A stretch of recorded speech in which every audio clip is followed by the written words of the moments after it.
Man, how you doing? I'm doing good. Welcome to the 81 podcast. It is your host, Oscar Lee. I'm joined today by Anza College defensive line coach and assistant defensive coordinator, Nate.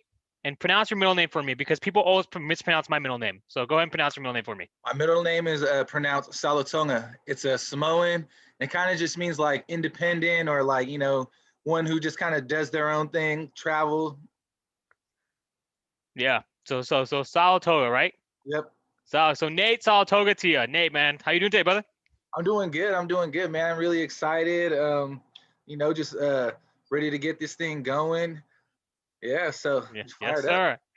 And you obviously were talking before this. Obviously, you're doing some stuff with the kids right now, right? On the with like O line drills, D line drills. Kind of talk to me a little bit about that.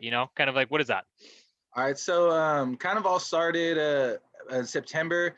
So kind of like every other football coach, I've just been kind of hanging out, doing the Zoom thing with our current programs. But Yeah. when we got the heads up that we weren't going to be able to play, I just Right. got tired of kind of sitting on the sideline and doing the Zoom thing. And I've been seeing on Twitter and Instagram like all these huge camps going on, and I'm like, man, what's the deal? So, Yeah. there's this big offensive defensive line camp that I follow. They're based in SoCal. They're called Giant Skills, and it's ran by one of the Usos, Chris Talamaivao. They're big in SoCal, like 100 linemen a camp. His son's an O-line coach at USC, played there, all this stuff. So I slid in the DMs, to be quite honest, I shot the J and it's like, hey, can I come and watch? And he was like, why don't you come and coach? You know what I'm saying? I was like, Yeah. oh, say no more, fam. Say no more. Say Yeah. less. So ever since then, I've kind of been, doing that, and kids been interested in just kind of having like smaller sessions on the side. So kind of been running with it. Awesome. Yeah. And obviously, I mean, kind of the demographic of kids you're working with, they're not all just high school kids, right? I think they're kind of, all from all backgrounds. And so kind of you get a nice little melting pot, right? Yeah, exactly, exactly. So youngest kid that I've had at a pop up so far is a sophomore in high school, but it Mm. goes from there to I have JC guys out there and D1 guys out there. So it's kind of you never know who's going to be there, and some of these offensive linemen that I've been working with, they've been surprising themselves and doing a lot of good work against some D1 guys, and so. I heard the episode with your boy Manu, and just talking about building up that belief. It's kind of what we're doing out there too. Just mingling, working with some guys who might be at the next level, and understanding what was the word I'm looking for? What the standard is. Yeah, yeah, and I think it's cool when you kind of have like bunch of kids from like all different ages, especially when they're younger, because you can kind of implement that. Obviously, I coached varsity last year. You've been coaching for some time now, obviously with the JUCO level, and prior to that, and we'll get to that obviously later. But kind of, with kind of what you're doing right now, you kind of get to see that it's easier to instill that, and kind of with Manu, he also kind of works with youth too, right? Almost Hmm. every guest I've had on works with youth in one way or another. Like obviously Manu's obviously Simone like you, so you guys are Usos. I mean, even though you have met each other, but Yep, fucking yep. yeah, Lofa Tatupu. Obviously, you know Lofa. I mean, everyone knows Oh, of Lofa. course, Yeah, of course. yeah. I mean, he's one of my good friends. He obviously talks about stuff he does with the community with kids in Seattle, and just obviously because the reason why I'm asking is because the reason. I mean, I guess I'll just ask you because when I talked to all the previous guests about it, it's because the fact that there's no season going on right now. So there's a Hmm. lot of like kind of, and obviously when I talked to Johnny right last week, he was telling me it's like all the kids who you guys had coming back to Deanza and versus the kids, who are incoming freshmen, they don't have the opportunity to play. So these are kind of workarounds, to kind of like you said, keep yourself, involved. Is that right? Exactly. Yeah. Yeah. Yeah. So all right, cool. All righty. So there we go, man. Nate is fucking just all over the place, brother. Man, love it. Yeah, yeah. So it's kind of wild right now, doing that, and also coaching some travel ball, believe it or not, California Ooh. travel football. So Semi um, pro?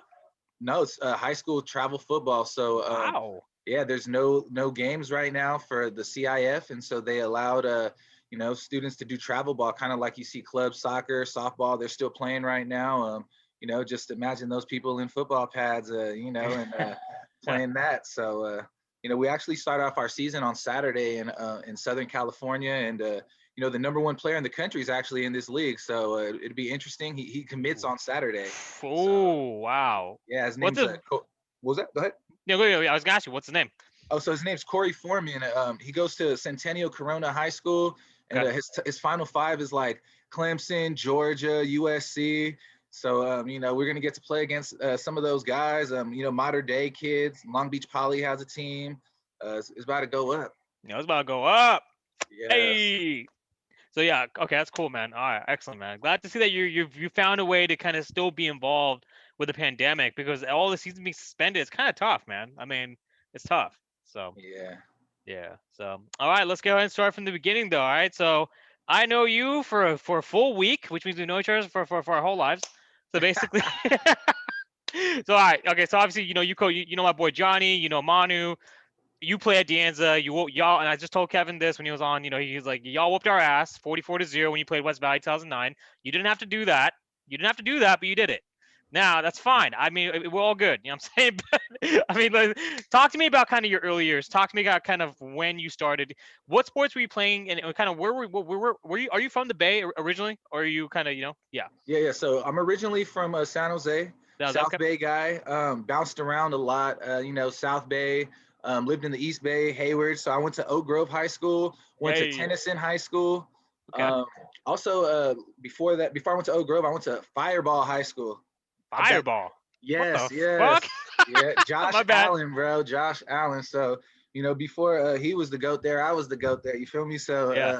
we have that connection. But yeah, I started, just playing street ball like every other person, having fun at the park, Yeah. hooping at the park. I was one of those kids, back in the 90s growing up, we were all playing outside all day, Yeah. right? Yeah. Riding Yes, sir. bikes, playing at the park. So, I started kind of that way. Back in the day, there were no like these Pop Warner leagues where there was no weight limit and all that. So I didn't get to play until high school. So my first experience actually playing was at a Fireball High School. I played my freshman year there. Had a great experience, balled out. But I kind of bounced around. So long story short, from San Jose, moved to the Valley for 2 years. Kind of like a lot. I heard a lot of other people kind of talk about family go through that homeless situation. You know, gentrification out here. What's up? Moving to the Valley. You got guys living in Stockton now. Lived there before. Lived in Fresno. Done the Merced, Los Banos thing. So took me there. Then I came back to Oak Grove High School. That's where I actually met Kevin. Yeah. So I met Kevin because we were the only freshmen, going into our sophomore year who were going to be on varsity. We go out to practice, we're out there chilling. Coach Buller, Coach B, as many know him at the time, straight legend coach in San Jose. He comes up to me. At first, everybody knew Kevin Vi was going to play varsity, right? Yeah. After his freshman year, going into a sophomore year, he was going to go play. But Coach B comes up to me as well. He's like, I hope you don't think you're playing JV with your big ass. I'm like, oh man, like I appreciate it, Love it. Coach. Yeah, Love it. like, I Oh thought I man. was gonna be with these other guys. I'm gonna be a sophomore. Like, thank God. Woo. Oh boy. So yeah, so we meet there. Yeah. I ended up leaving before my sophomore year even starts. I bounced around a lot. Went to Weston Ranch High School in Stockton, where Wow. I played with my cousin. They're a brand new program. First year, we didn't even have a senior on the team. So the high school was freshmen, sophomores, juniors. So, varsity year, first time ever. My sophomore year was tough. I want to say we were like 3-7. Had a tough upbringing. But, playing in Stockton, I definitely even in Fireball, that Valley football is a little bit different, than the Bay Area. Don't get me wrong. There's definitely both great football, but just two different styles. Yeah. I definitely came up like playing that rugged Valley football, a lot of wing tee, running the rock, throwing the ball 3 times a game. So when I came out, back to the Bay Area, I played at Tennyson High School. I hear you're like a East Bay guy, so you're probably Yeah. from T High. I was definitely somebody who had some tread on the tires, and people weren't used to how grimy I could be in the trenches. So that's how I got my nickname, Nasty Nate. I never like really been scared to play that run game and stuff like that. So we weren't the greatest at Tennyson High School, but we played in a great league, the HAL back in the day in 04-05. There was a San Leandro team, lost to De La Salle in the finals. They were undefeated. And I Yeah. think statistically, they might be like the #1 defense in state history. Played against a Royal High School team that also won NCS championship, and a great Castro Valley team. So and also we played against Bishop O'Dowd. So, that was a lot of great programs back in that HAAL. We used to have some shootouts, and Hayward High was in our league, Troy Cowboys. Evans. Yeah. Hmm. So, my head coach, it's a small world too. I went to Oak Grove, Kevin went to Oak Grove, and when I came back to the Bay and went to Tennyson, our coach, Terry Smith, he went to Oak Grove High School, and he was a running back, legendary Oak Grove running back from the 80s. So, yeah, like, yeah, All full comes full circle. circle. You know Yeah, what I I hear you mean? say it a lot. Yeah, I mean, it does though, because like think about it, like Johnny, because Johnny is you guys both, you played JUCO obviously when we played at the same time, but I mean you know Johnny because he's on your staff. Yeah. I know Kevin because I remember I remember how badly y'all whooped us, and we're about to get in that, on that '09 season, right? The '09 team, right? That y'all had Anza Dons, right? Yep. Respect Coach Atencio for that. But Hmm. it's also like kind of like Manu, like Manu's also kind of linked to these guys too because of the fact it's all just and kind of yesterday day before yesterday, Cody, right? He was talking about it. It's like football when you start playing long enough, it's everyone knows everyone, and there's like literally just one person separating everyone from everyone. You know what I mean? Like Yep. it's Yep. just crazy. That's why. So yeah, but yeah, man, that's awesome. So you moved around a lot, and obviously, I mean, you had to adjust a lot with different schemes. It sounds like, right? And Hmm. obviously in the Valley, like what Cody, because Cody of Monday's guest, he's actually from Sacramento, so he played out there, and Hmm. he played against Stockton, Lincoln High School, with Brandon Cooks Yeah. when yeah. So those are the types of, like, and kind of to your point, because they put him at guard and they put him at DN, they kind of moved around a lot. You obviously, you also on the line, but it's like same thing. You only, like you said, they pass 3 times a game. They're running the rest of those 4 quarters, 15 minutes every, like it's like, what is it, like maybe like 3 minutes out of like 60 that you're going to be passing. The rest of the time you're running. So if you got to be on point as a line, north to south, pulling counters, sweeps, knowing which way to, obviously knowing which way the gap is going to be, knowing which way to pull and counter for the back. Make sure the backside is open. So it's like, and obviously I coached last year at Whitney High School out in Rockland. So Hmm. obviously, like, that's pretty much right next to Sierra College. So I got my firsthand experience of that. So anyhow, but yeah, I mean, it's just like a different animal. You know what I mean? Yeah. And Yeah. Whitney So High School is a great program. Actually, I've heard of them before. And for my travel team, we actually have some guys from Rockland High School. okay, nice. Yeah, yeah. So there's some great players. We have a big offensive lineman, pretty nasty guy from Rockland. So I know all about that area. Yes, sir. Yes, sir. So yeah. All right. So now so where did you finish ultimately? Did you finish at Oak Grove or did you finish elsewhere? So so my story gets a little bit crazier. I'm Yeah. like not the traditional path like many people have said before on the show. Yeah. So after Tennyson High School, I moved back to San Jose. I end Huh? up at Westmont High School, right? Okay. So that's the year Westmont, they go to CCS finals. They lose to Julian Edelman in Woodside High School. Um, Golly, I guess remember who? this What? motherfuckers. God, you go ahead. Right, right. Yeah. But guess who Westmont High School's head coach is? At the time, it's Tony Santos. Yeah. And so when I get to Westmont, to be quite honest, I was like running the streets in high school a lot. I was homeless at many points in my life. Family bounced around, so I had a lot of I was 1 foot out on the streets and 1 foot in school. I was this great player, but my head was like not even on my shoulders. I don't know where it was at, but Yeah. a lot of learning lessons through some of my mistakes. And so I go to Westmont, and while I'm at Westmont, I'm kind of just like that guy showing up to school every now and then, not really there. But I have PE with Coach Santos. Yeah. Good. First period, Yeah. first period. I was that guy. I'll show up in the Jabos and the Jordans. And the reason why he knew about me is because, my 1 week that I actually showed up, we played flag football in PE. And Nice. I'm out there playing quarterback, though, just slanging that thing. And coach is like, who are you? Like, Woo! how long have you been here? Like, what is your deal? I'm Yeah. like, to be honest, coach, I played every year. I'm a senior now, but I'm behind. I'm not going to graduate. Eventually, I drop out of school, long story short. But the only JUCO that even recruited me in high school was, believe it or not, College of San Mateo. They really liked me. So I initially, I was thinking about them, but my brother, who I kind of talked about earlier, at the Lineman Hunter, shout out to you, bro. You're a great offensive line coach, but he was from Stockton, and traditionally a lot of those guys in the area went to San Francisco City College. Yeah. So, my brother's like, we're out to Frisco City, and I'm like, say no more. And during that time, I had just dropped out of high school. I don't even have a diploma, by the way. And Yeah. Coach Santos, he's letting me train at Westmont still, even though I dropped out, just kind of get my work in. I'll go out there, moonlight, just kind of flash my skills. I don't know why I was even out there. I wasn't going to play then. I think I wanted to like work out and just like, show off, but I was an idiot at the time. So, anyways, yeah, we're going to go to San Francisco. Um, I wasn't really even like making the moves. That's where I was at in my mind at that age. So we almost became teammates. I went to San Jose City College because the whole time my dad is here. Like my family, they have a rich San Jose City history in the '80s. My uncles Yeah. played with Coach Atencio. Coach Santos played at San Jose City, played running back there even back in the day for a season.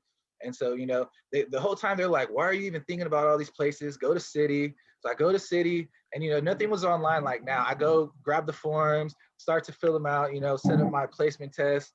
And I don't know what it was. Like I never contacted a coach either. So that could have been one thing. Had I said something, maybe, they would have made sure shit got done.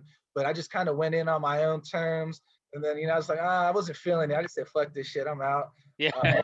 So when I leave there, I'm still saying I'm going to Frisco City because Santos now is blowing me up every day. Like, I know your ass ain't going to Frisco. You're just chilling, motherfucker. Like, you're probably drinking, smoking, whatever. And Coach keeping it real, boy. yeah, he was right though. I was like, man, like, I was just, I had a crazy home life. It was just hard for me to stay focused. It was just Yeah. so much movement.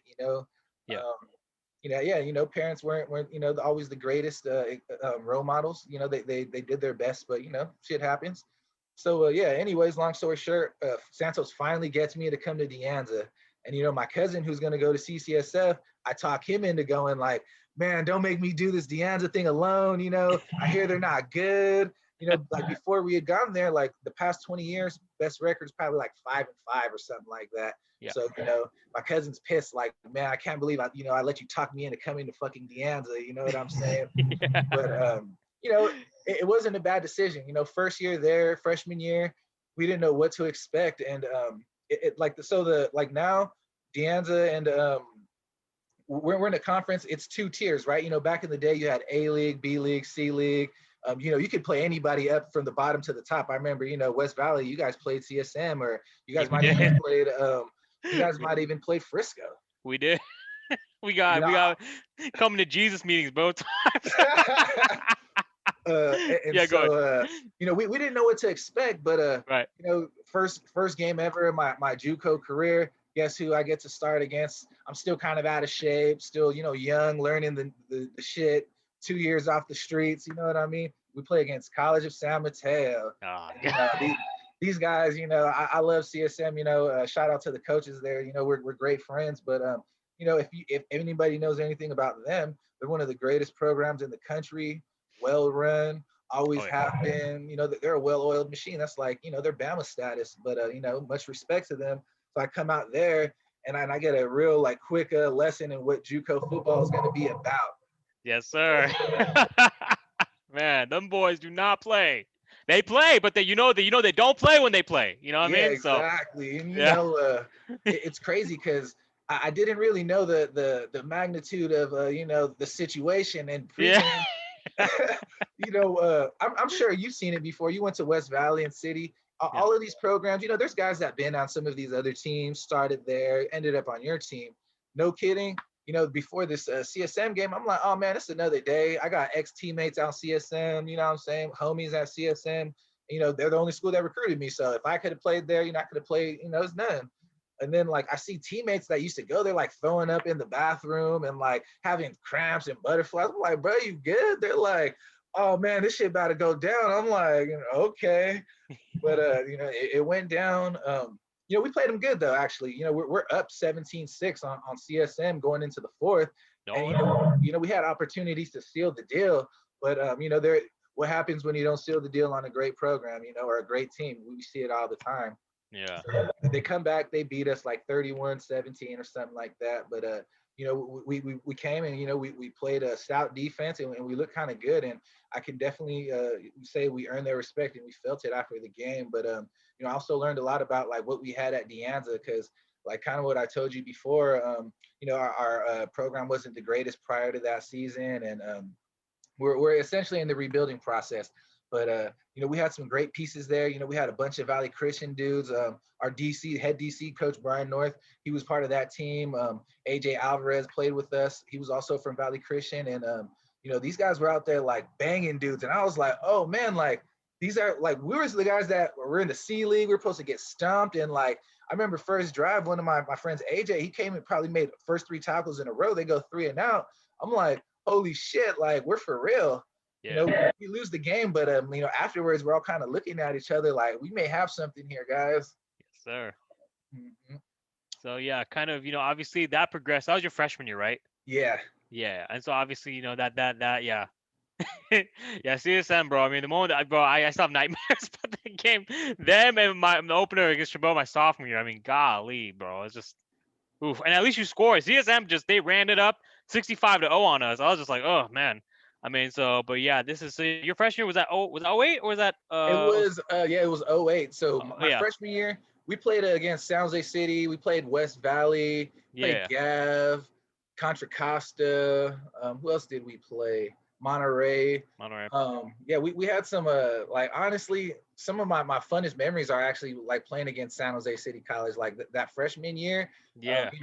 There was just a lot of polys on the team, a lot of Hella, Hawaii bro. guys. My boy Manu, man. Shit. He's only one. Yeah, like man, San Jose City had dudes, and I don't know if Manu was on the team that I played against. So I don't know if you know my boy Half Pomela and his brother Lebo. Oh so, yeah, the Pomley. Yeah, the running backs. We actually played again later at the 4-year, but I'll get to that later. So have Lebo's on that team. You got your boy Meadows. You always talk about. Yes, played sir. against him. Yeah, fucking beast, bro. Golly. I'll get to some stories about him in a second. Yeah. Okay. But you got Larry Licati on that team. Ooh, now we talking. Okay, we talking. All right. I'm trying to think who else was on that squad. Hold on, I got a list here. Let me just look at my notes. Pull that up, shit. Pull that up, baby. Yeah. It's your episode. You got all the time in the world. You got Dupree, Ely, you know what I'm saying? I'm not sure if you know that name. He played running back, great San Jose City running back. It was him and they're kind of like the thunder and lightning 1-2 punch.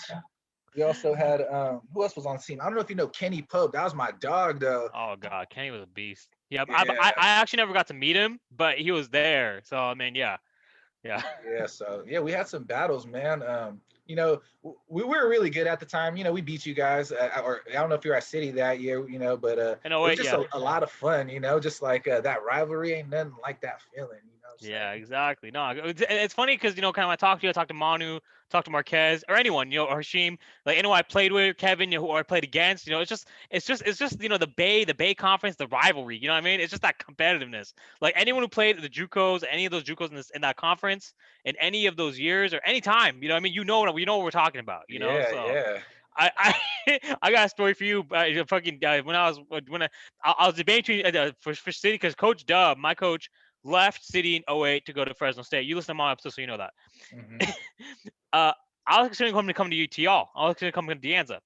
And so I speak to Coach Tencio, and he's all like, okay, yeah. He's like, all right, yeah. He's want to come over here? I'm like, yeah. He's like, okay, where did you play last year? I'm like, well, San City a little bit. He's like, San Jose shitty? Like, San Jose shitty. I was like, yeah. I was like, okay. He's like, yeah. He's like San Jose shitty. And then he was calling. I'm not sure who he called. Like, one of your boys, he missed practice a few days. He calls him on the phone with him on speaker, and he's like, watch this. I'm like, okay. And he's like, hey. He's like, it sounds like you don't want to be here, man. And he's like, no, coach, no, coach. I'm like, no, man. It sounds like you missed out 3 practices. Do you want me to send you over to San Jose shitty or what? And I was just saying, like, bruh, this man legit. The first time I meet this man, it's like, look at this. He's like pointing at this little boy. We call it San Jose shitty right here. We have it marked in our calendar. And I was like, oh my God, Atencio's he's a goon. But you know what? Hey, bro, he wins. So. Oh man, Atencio is a legend, and man, that story that you just told is pretty funny because only those who really know Coach Atencio, would understand that. He was really good at like kind of like getting guys fired up or that speakerphone thing that you just did, man. That's classic Atencio. Yeah. But I think to your point, the shitty thing, we still kind of run with that joke a little bit. But one of the things about Atencio that people, I don't think I realized it till you were kind of talking about it is, when I played there, it was his 3rd year in maybe. So that was kind of like one of those put up or shut up, like let's get it rolling type of years. And I think all that was like a little mental game. You know, he was always playing mind games like, you're gonna let Shitty beat you, or like, oh man, like you're missing days, brother, or like, oh you didn't hit the weight room, you're looking kind of slim there, or like Yeah. they're gonna bench press you, or just like anything like that. Yeah. So he was a mastermind at getting in your head, or just like making you kind of feel uncomfortable. And I think that's one of the reasons when things turned around, like Deanza was starting to get players to our program that people were like, damn, like you went to this high school, why the hell are you going to Deanza? But Atencio had this really just good skill of like kind of making you feel like you're not really shit in his eyes yet. You kind of had to earn it, and it made guys say, man, fuck this. I'm coming here and I'm going to fucking outwork this dude's mouth or something. Yeah. I love it, man. See, that's what it is. It's like you said, the mental kind of motivation of like, Yeah, prove me wrong, shut me up. You know what I'm saying? So exactly. yeah, I mean, it's awesome. So yeah, man. So yeah, that's obviously freshman year. And actually, no. Now let's talk about the stories you got about San Jose City. Actually, yeah, let's go to. Okay, so yeah, now we're done with freshman year. Actually, yeah, before we go to talk about the stories you got against about City and Jerome Meadows. I want to hear those. Oh yeah, so Jerome Meadows.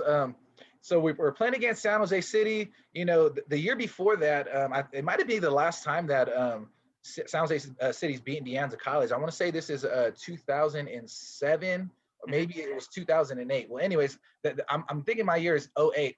So that year, Lebo starts at running back. I remember watching the film from the previous year. Like, damn, he just ran over like our whole team. I Yeah. want to say like that might have been his game of the year. He's traditionally the fullback or a defensive lineman, and he kind of like toted the rock all over us. Remember, he had the long hair at the time, and so going into the San Jose City week, Coach Santos, you kind of heard Kevin Vi talk about him a little bit. Just Santos, he's an OC. He's super competitive. You hear Kevin talk that shit. If Kevin was fucking 54, he would be just like Santos. They're chippy. Yeah. They want to go at it with anybody, and they're not scared. So that week going into the city game, Coach Santos is like, man, that fucking Poly dude, he ran all over us last year. We're gonna give him some. And so we installed the Poly Eye. And so the Poly Eye, I don't know if you know who Chris Mendoza is. He's Yeah. a Italian Samoan running back, went to Lincoln High School, had like 40 tugs his senior year. He was like the bus. People didn't want to line up in front of this dude. So we put him at quarterback. We have another one of the Usos, my Uso Smack Riders Inc., Moni Leolu. He was playing defensive tackle. He's another big 6'3", 300-pound defensive tackle. Line him up at fullback. We have our other defensive tackle, Javier Lasike. So we were loaded on the D line. So Yeah. we put 3 defensive tackles in the backfield. We have our power running back. He was catching the ball and taking direct snaps. We're just running dive. And I remember, I was the lead in the dive, and Meadows is playing Mike. And basically, in film that whole week, they're like, game plan this week, block 50, and then we're just gonna crib this shit. And we're just like, all right, cool. So it's just 4 polys in the backfield, just fucking running right up the gut. And we're just like all looking for this dude. And I'm not gonna lie, he had a great pop. There was a time we ran something like probably like outside zone or something. I'm leading, he comes, and he was pretty quick. I'm not even leaving the backfield yet. He's already in the backfield, but I'm like, shit, I gotta go make this contact. And I remember we got a nice little, pop, and I just look at him after like, oh, okay, like respect, you know what I'm saying? I didn't say it, of course, but it was like one of those things, in a game where you go heads with somebody and you just look at each other like, okay, I see you, like Yes, bring that sir. shit again, yeah, like. Yeah. So yeah, man, I hear you guys talking about him a lot, and just remind me of the time that we played. I'm like, he was definitely somebody that we keyed. Meadows. We also did a lot of keying on Hab and his brother, and Debo. Dupree. Yeah, Yeah. you Dupree. guys Dupree. had like Yep. the 3-headed monster in the backfield, and Larry Licati was a great receiver, and you guys also had this big ass Uso. Maybe was this Jimmy Moore's his name? I'm not sure, but Yeah. he I played can- receiver, and I ended up going to the 4 year later, and he's playing D line. But we'll get there later. But Yeah. yeah, like crazy ass story, right? Like, Yeah. so we're just like going back and forth. I want to say like the score to the city and De Anza game my freshman year was like 69 to like 40, like some nuts like that. Yeah. Like But days, yeah, like all scoring, man, all day. So that's yeah, so awesome. so that's my freshman year, and kind of in a nutshell. We ended up 7-3. We didn't make a bowl game. Like I think the league and SAC had like a 2-way tie for conference, so they sent both of those teams to the ship, which kind of left us odd man out. And Yeah.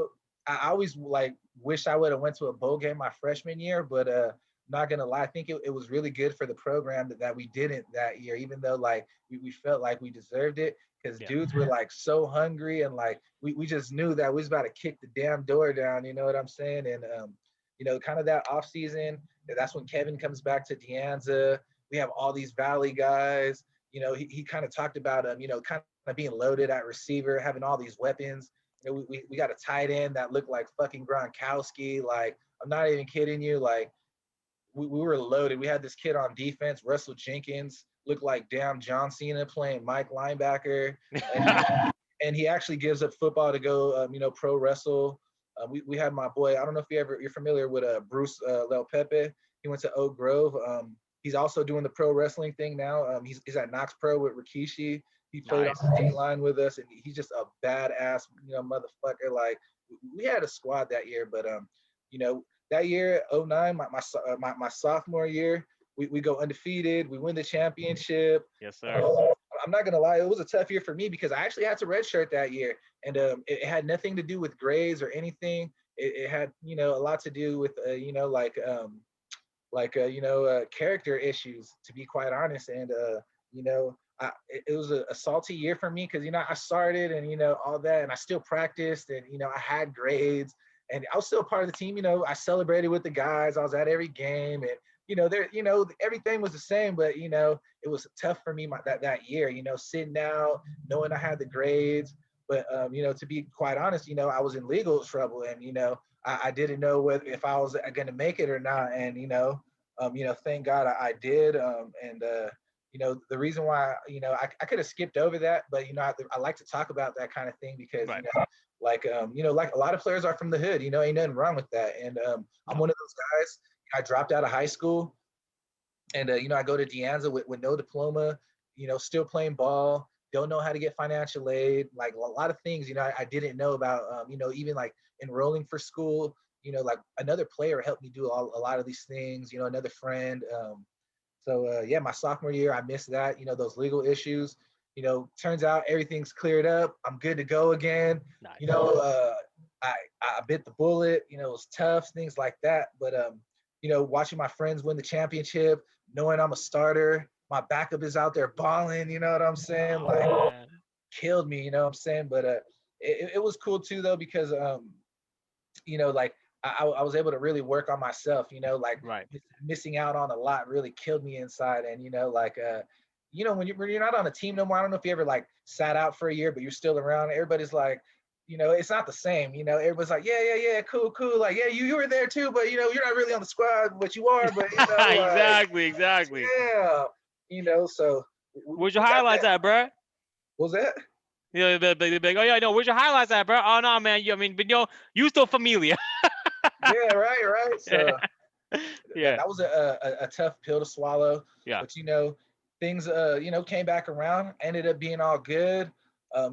So following season 2010, right after that '09 championship, Deanza, we were 7-3, then we're 10-0, we're 9-1, and then yeah, we're 9-1, and then they decided to move us up a league. We go into the Golden Gate Conference. Now we're playing Chabot, DVC. Some of these other teams. Still playing CSM, Yeah. Frisco. Like, Man. the only people we didn't play damn near was like Laney. You know what I'm saying? Like, Yeah. we're gonna play everybody. They picked us to go last that year. I kind of was like, flying under the radar, trying to just, be a good guy, be a team leader. Essentially, I'm trying to think of like a situation I could compare it to. I was just like on some Alden Smith shit down there, to be quite honest, man. And no disrespect to him. I say that with a lot of respect, actually, just because you kind of see what he's done this year. Bouncing back. Just kind of going through like certain issues, and being able to like kind of figure that out, and like still bounce back, because I wasn't ineligible, but academically, I dropped out of high school, so I was already, kind of starting from behind. Yeah. So yeah, going into that year, we picked to go last, all these things, but we end up, start rolling. We lose 3 games in a row to kick it off. CSM, Frisco, Foothill, but guess what? 1, 2, and 3 in NorCal, right? So we're not too mad about it. We had another tight game with Foothill. Offense kind of, I don't want to get on the offense, but that game, they kind of hurt us. They actually Foothill did not score an offensive touchdown that game against us. So they kick a field goal, they take 2 interceptions to the crib, punt return, kick return. Yeah. Defense, we were lights out. We're running that poly eye that I told you about. You know what I mean? I'm playing the whole damn game at fullback, run blocking for, we always Deanza, we got like a history of having like either a gunslinger like Vi, or we have like a Tim Tebow. And that year, we had this kid bounce back from Colorado, Jerry Slota. He had like 24 rushing touchdowns and like 7 passing. But this dude was like a gorilla at quarterback. I kid you not. We're just like running the rock on teams. And we kind of find our identity through that, losing to Foothill and CSM and those teams. But come to the league time, we start rolling with that guy, and defense is on fire. A little known fact about the 2010 Deanza team: we had 3 NFL guys on that secondary. So we have Will Evans. He was a 3rd-round draft pick. He went to Utah State. He ended up getting drafted by the Miami Dolphins. Did his time there. He also played for the Ravens. We also have, he's from Washington, by the way. He was a D2 bounce back. Their school dropped the program, came to Deanza. The rest is history. We also had Ty Powell. He was from Seaside High School, went to Monterey, went to MPC before coming to us. I guess he has some differences with the staff there. Ends up at Deanza, and he ends up going to a D2 Harding University. But I'm sure you're from the same time period as me. You know who Taylor Mays is. Oh yeah. This kid, he looked like Taylor Mays. He was like playing free safety, and he'll go down and get a tackle for a loss in the backfield. So we had Ty Powell. He played for D2. He goes to gets drafted by the Seahawks by Pete Carroll. Yeah. So kind of rewinding a little bit, he was recruited by the Pete Carroll in high school. Things fall through. He goes to JUCO, and he ends up getting drafted by Pete Carroll like years down the road. It's crazy. He might have been on the same team as Lofa Tatupu. Like, it was around that time period, like kind of towards the end of Lofa's career. And so he gets drafted. They sign him to a contract. They cut him, and he ends up in Buffalo. First sack is Tom Brady, gets 2 deals. He played with us. And the 3rd member of the secondary that went to the NFL was Brian Robertson. And he went to Branham High School, played 2 years with us at Deanza. He went to BYU, and then he got drafted by not the Ravens. Was it the Ravens? Might have been the Raiders. But anyways, he spent time with the Ravens, the Raiders. So we had an NFL secondary my sophomore year. Mm-hmm. We had a pretty good defense. Tops in the state, all those things. We win the conference. We were picked to go last. We beat Chabot. We beat DVC. DVC, they're the number 1 offense in the state. Came in averaging like 500 yards a game, 6 touchdowns. And, we were like a hit or miss offense. We were literally led by Tebow. And so we were out there just, praying things come together. And I don't know if you remember the Deanza field back in the day, but, you guys had a shitty field. We had a shitty field. And number 1 offense in the state comes out, and guess what? It fucking rains, and we get all the mud in the world. So Mud Bowl. Yes, sir. And we have a lights out defense, 3 NFL DBs like I just described. So pretty much, they couldn't catch a damn cold. It was raining, muddy. Quarterback was getting his ass hit left and right. And so, that it was the first game of the league, but like we kind of just had that feeling right after that game, like, oh, we're winning this whole shit. Like that was the best team right there. Yeah. And to kind of like go full circle with my football upbringing, I said I spent time in San Jose and the East Bay, to kind of like lock in the conference championship. We have to beat Chabot and Hayward. And, I had a lot of friends there. I knew people on the staff. I went to Tennyson. I went to elementary school in Hayward, in San Jose too. But, I spent a lot of time in Hayward. And they come out. That was when Wiz Khalifa Black and Yellow just came out. You know what I'm saying? We played under the lights. That shit was popping. You know what I'm saying? Yes, sir. They was talking mad shit.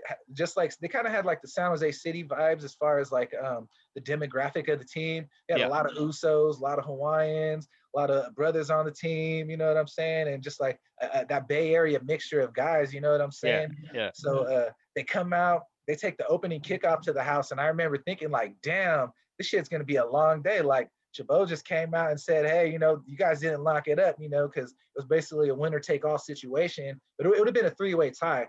Yeah, but so they come take back that opening kick to the crib, and then we're like thinking, oh shit, we're in for a battle. Yeah. But that was one of those days that, I talked about. We're like, Dr. Jekyll and Mr. Hyde on offense. They came and that day they were the mean guy and stuff. So our offense, but we kind of bullied them all around. Defense kind of, felt that tempo and that energy. That year, I think Teach Me How to Dougie came out that year. We was hitting the Dougie on the field and all that. We ended up beating Chabot 35-7 in the Yeah. stack, you know what I'm saying? And, we kind of go out with the championship in my sophomore year again. So for me, it was a great feeling because, I told you that '09 year, I'm eligible to play, but I got to sit out because, my future is in limbo. Yeah. Like, just being a knucklehead and, like I'm going to reiterate, I like to talk about it because, football players, we're a rambunctious group of guys and, we can be wild. And, I just say that because, like players, it's easy to make a bad decision. So if you're listening out there, take it from somebody who dropped out of high school and didn't always make the greatest decisions that you can turn it around, like I moved around a lot and I never had consistency until later in my life. And I never thought that like, hey, I can be a consistent person, as far as, just going to school and going to work and like, not just like, I didn't have to be like this hood dude out there and all this stuff. But anyways, I turn it around. We go to the championship, we win conference, and that's where we go to the big dog, right? And so I don't know if you remember, so the way that they kind of set it up is the winner of the C leagues played each other. So that year, San Jose City, they started off 0-5, and Yeah. they ended up winning 5 games in a row. That's the Kenny Pope's team, Havelock's team, their sophomore year. They win 5 in a row, and they win the C League. And then they play, I think, Solano College. They're now no longer existing program, but they play Solano in the championship, and San Jose City actually wins a ring that year. So, Yeah. shout out to all my dogs at San Jose City, or AKA Shitty. I'm just kidding, but we like to joke around and talk about each other a lot. That's just how that rivalry is. But with all due respect, that program has lots of history. A lot of my friends, like Coach Marquez, Jonathan, that My teammate. have all the kind of the guys that I've named before. Those are ballers. You know what I mean? And Big time. we talk a lot of smack. We're funny, and we definitely have a rivalry. But yeah, San Jose City did their thing that year. So we win the B League, and American River College and SAC, they're kind of having like a revival of the program as well because they were kind of in the Anza situation where the 90s weren't the greatest times, or maybe the early 2000s, and they hadn't been into a bowl game. Maybe, I don't know if it was ever or in a certain amount of time, but I remember just like going into that week, it was a big thing, right? Like, both teams haven't seen success in a while. Now they're championships or their conference, both hoping to, get over the hump and win the last game of the year. So interesting situation.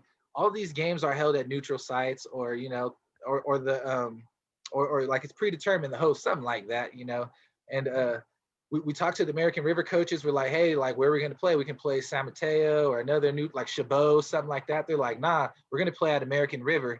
We're like, that's weird, but we're like, whatever, we'll come to your guys' house, no big deal.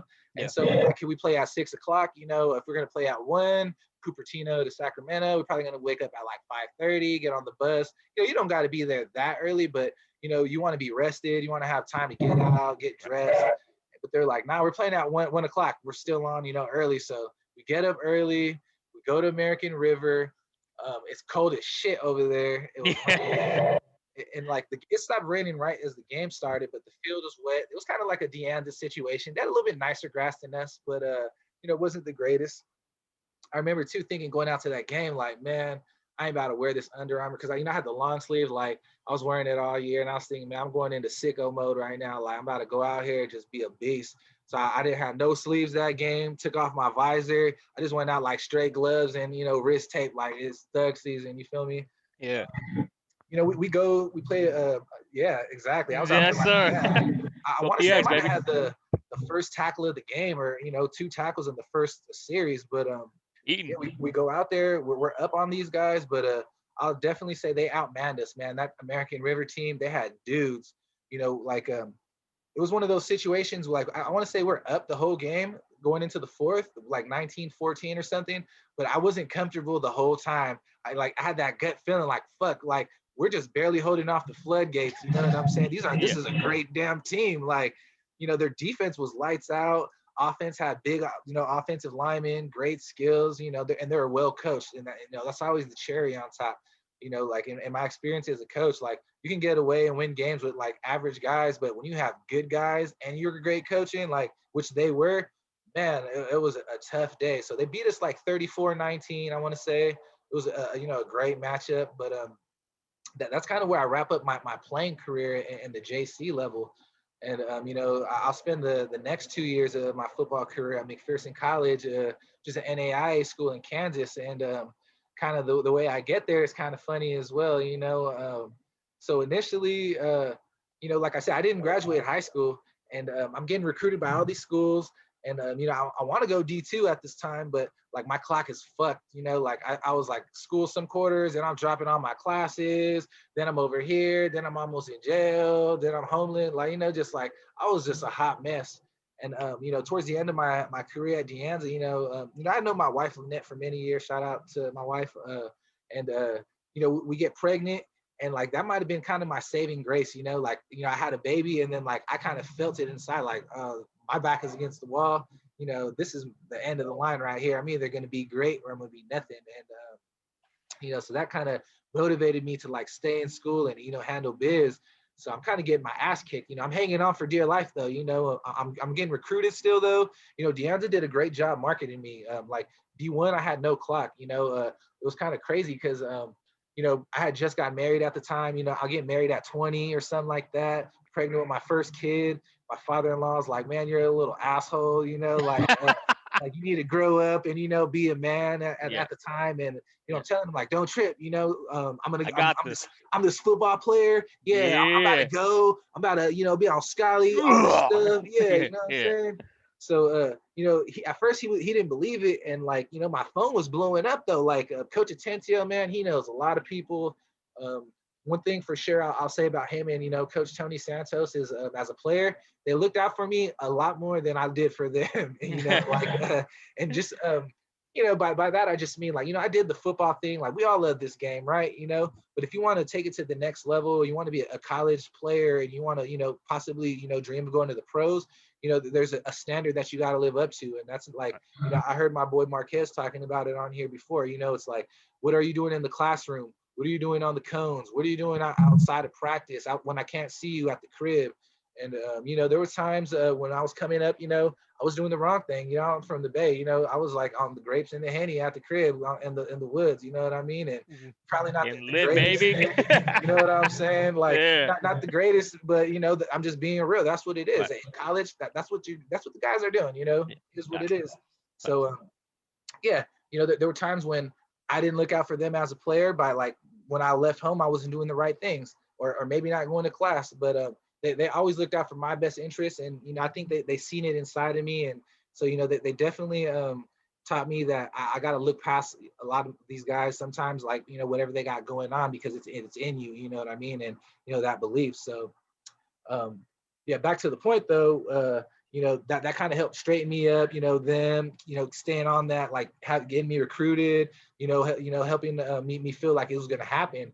But, like I said, my clock's all messed up. And so I realized like, damn, I can't go D1. And, like the coach from Utah State and BYU, they were on my head every day. Like, what's good? Send the transcript, send this. And I was embarrassed, man. Like, damn, I don't even know what to say. Like, one of my friends, my freshman year, he played with us and he left, for some differences with the coach, but, he was behind me and he ended up getting picked up by Utah State. We're like the same size guy. We're both polys, you know what I'm saying? He was a great player. They took him. I'm like, damn, my homie, I played in front of him. He went D1. Like I'm cat, I'm messing up. Yeah. They're still pumping my name out. I'm just picking up the phone, telling certain schools, they're like, yeah, my clock's not good for you guys. GPA, not happening. But, eventually, I committed to Midwestern State. They're Division II in Texas. At the time, they're like number 2 in the country. Number 1 is Abilene Christian. They both offered me, by the way. But, I accepted, the offer to go to Midwestern State. I didn't officially sign, though, because, remember I said my grades were messed up. And the reason why I committed, though, both of those schools, they really love my tape. And they're like, we're going to commit to, or not commit, but we're going to honor your scholarship. But we're going to give you this year to kind of like get your grades right and be eligible to come in. And, I was like happy as hell, like, thank God, but it was still a stress because, I'm living on, I'm living in West San Jose on Cadillac Drive. I'm from the east side, by the way, and I'm also, a South Hayward guy too. But, I'm right now living in West San Jose at that point, and, on Cadillac Drive, it was just hood, bro. Like I had roaches, dudes was getting killed outside. Like man, like I didn't know how I was gonna last a school year, paying my rent, working, supporting my wife and my newborn kid.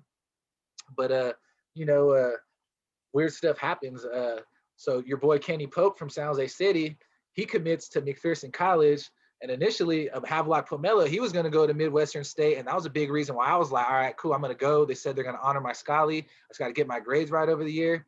Yeah, I'm going to go there. And one day I'm at work. I'm doing construction for my father-in-law. I'm literally at a job site building a damn basketball court for like some 30-year-old dude who lives in Los Gatos. We got a house like the damn Fresh Prince house. I'm just like thinking why I'm building a house for this young ass dude. Like, damn, how the hell do I get like this guy? So my boy Hav calls me like, hey, Oos, I got to tell you something. I'm like, what's up? He's like, I'm decommitting from Midwestern State and I'm going to go to McPherson College. They're an NAIA in Kansas. My boy Kenny Pope already signed there. I'm out. You know what I'm saying? Yeah. I'm like, fuck, man. Like, man, I'm not about to go NAIA. A lot of guys at the time, like they shitted on NAIA or, D2, D3, certain levels. Cause at the time, like, you've heard Kevin say it, like, you have in your head, I'm D1, I'm this, I'm that. Like, I went to Oak Grove High School, bro. Like, you know what the standard is? The standard is rings or you did nothing. Like, if you don't win the very last game, you feel me? If you don't win the last one, there we go. Then it no. Zoom in on that. Bring that up to the camera real quick. Look at that. The Anza Dons 2000, was it 18 or no? 2009? 18. I couldn't afford the ring in 09 or in 10, so I got the 18. You know what I'm saying? Anniversary ring for West Valley, 20 Arena Bowl Championship, and semi-pro ring conference championship. Okay, Arena Bowl. Yes, sir. Okay, there you go. Yeah. So yeah. Well, we lost, but whatever, we still made it. So go ahead. Hey, you get a ring for being there. Hell yeah. That counts, man. It's hard to win a championship. Yeah. But yeah, so Hav calls me. He's like, yeah, bro, I'm decommitting from Midwestern State. I'm going to the school in Kansas. Like he was kind of on the same timeline as me. He had the grades. He could have left, but for some reason he was going to stay or whatever. But he ends up just up and leaving to Kansas like right away. And I stay like one more quarter at De Anza. I'm like, damn, I don't know what I'm going to do. So he texts me like, hey, I hit up my D-line coach, and they said they love your tape and stuff. They want to get you over here. And I was like, cool. Well, I still got to wait a year or whatnot. And he's like, no, for those who don't know, in order to go, Division I or Division II, you got to, if you're an NCAA qualifier out of high school, you can do that. Or if you go to the 4-year, I mean, not the 4-year, but if you go to like De Anza or a community college, City, West Valley, any of those things, you got to finish your AA before you can go to a D2 or a D1. And so I was in a situation where I'm like, man, I got to wait. I got to finish my AA. But for those who don't know, to go NAIA, they're like a private school. You just need a 48 units and you need a 2.5 GPA. And I hadn't known that at the time. So, I don't know that he knew it either, but, he told the coach, the coach is blowing me up now. And then he's like, send me your transcript. I'm like, I don't know, bro. Like, I got to wait a year. My grades are shit. And I also tell about my brother, though. I don't know why. I just tell him about my brother who's with me at, Lyman Hunter. I said his name before, played with us at De Anza. He was all American, all state. He was just a nuts offensive lineman. But anyways, I give him my brother's number. And then he calls my brother. My brother, his grades are just as bad as mine, maybe even worse. You know what I mean? He sends him a transcript, and then he hits me up like, yeah, dude just faxed me the papers. He said we can come over like in next month. And I'm like, you're lying, bro. Like our grades are terrible. Yeah. All you need is like a 2.5 and like 48 units. Like we had units. I just had a lot of W's, maybe some F's I needed to cover. That I couldn't fix, but it was going to take me a while to get, NCAA eligible. So I'm like, no way. My brother, he sent me a picture of the fax. I'm like, oh shit, this is legit. And so, I get my shitty transcript. I send it over. He faxes me something to sign. Like, yeah, if you guys want to come in January, here it is. Your boy Hav and KP they're already out here. They're doing the college thing. I'm like, oh shit. And, to make things even more real, coach is doing his recruiting, visits out here. And so, he comes, meets us at LNL, and, I'm still a little shithead, you know what I'm saying, joking around. I mean, I'm gonna see how much this dude likes this. I order like 3 meals at L&L. Them damn plates are so big, I don't even know if I could finish one.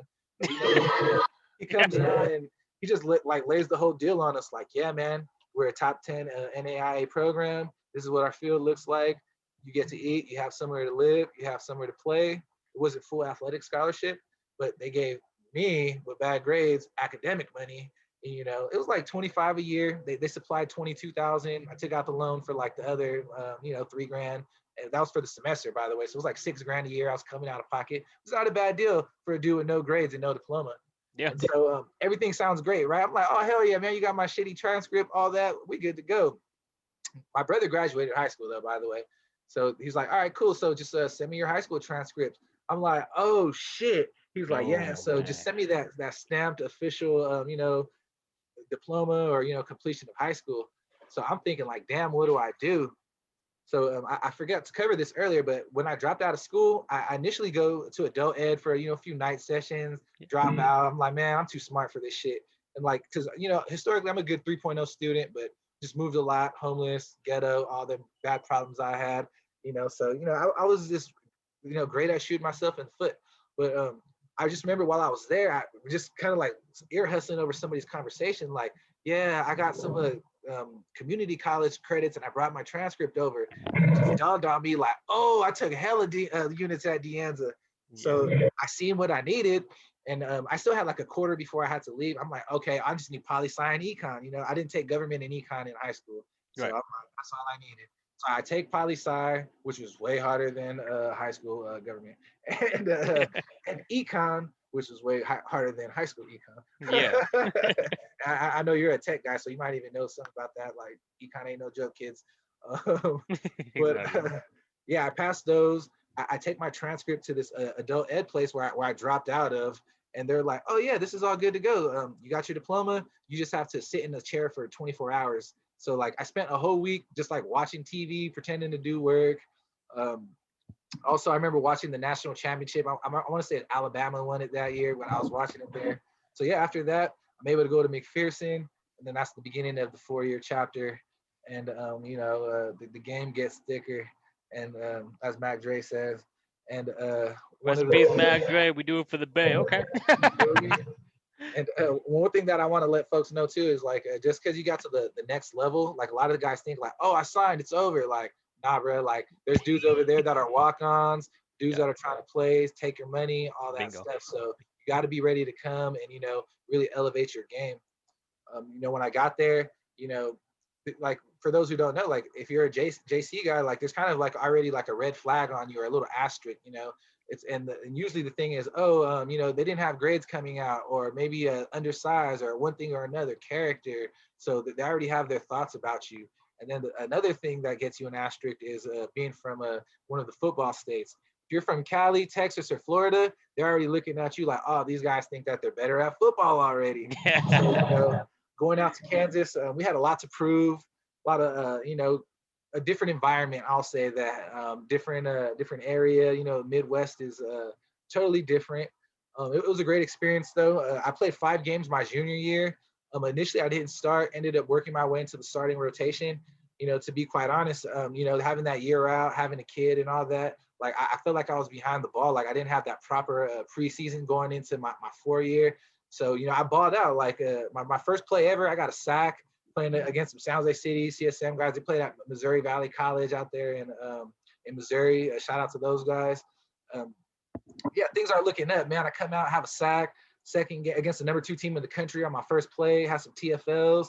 Second game, I'm rolling. I'm like, oh man, like I'm starting to feel it again. I might be All American or some shit. Yeah. The next thing you know, boom, break my foot.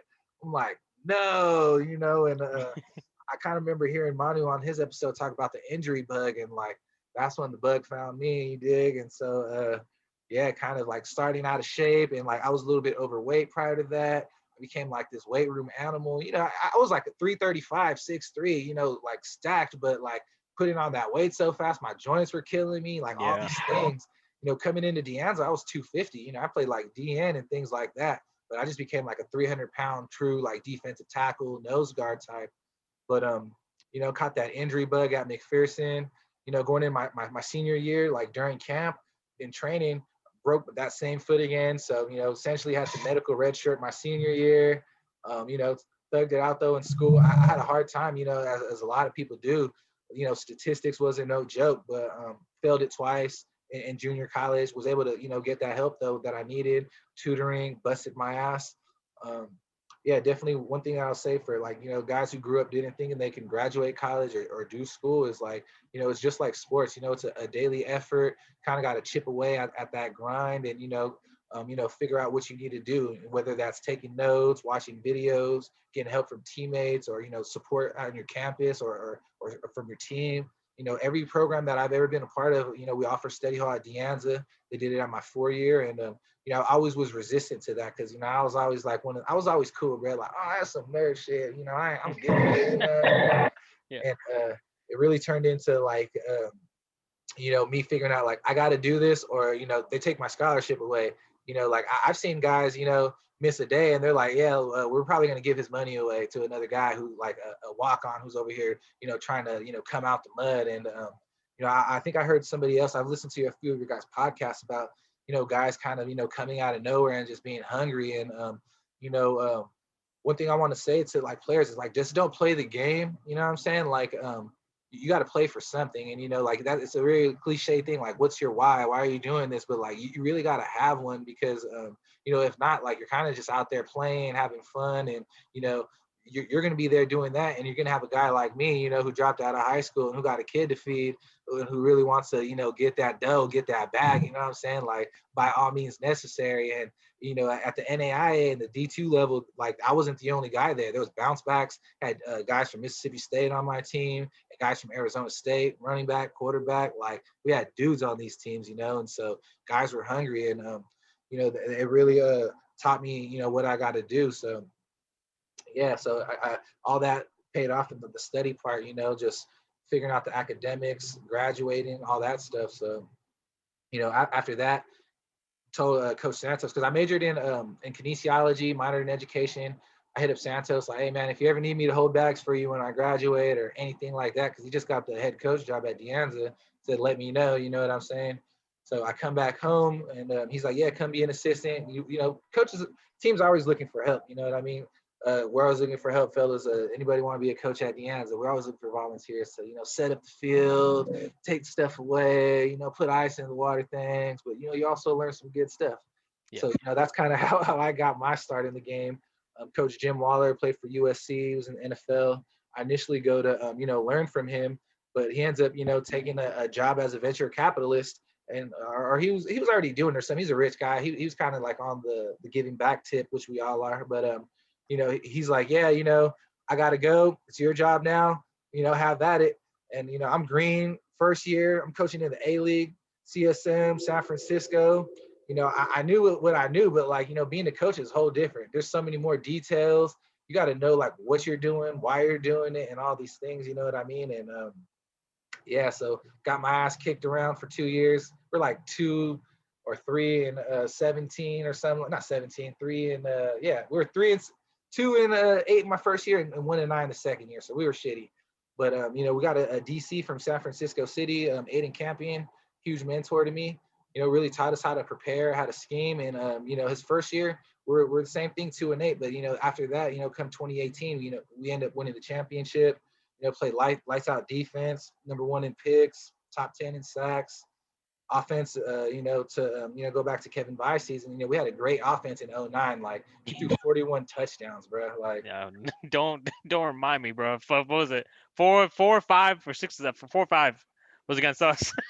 yeah, And then I asked him like, bro, why you all have to do us like that? And he's like, because it was nothing against you guys personally or anything like that. He's like, I have a lot of high school teammates when on West Valley, but he made a bet. I don't know who it was with the OC or the QB's coach. I can't remember who it was.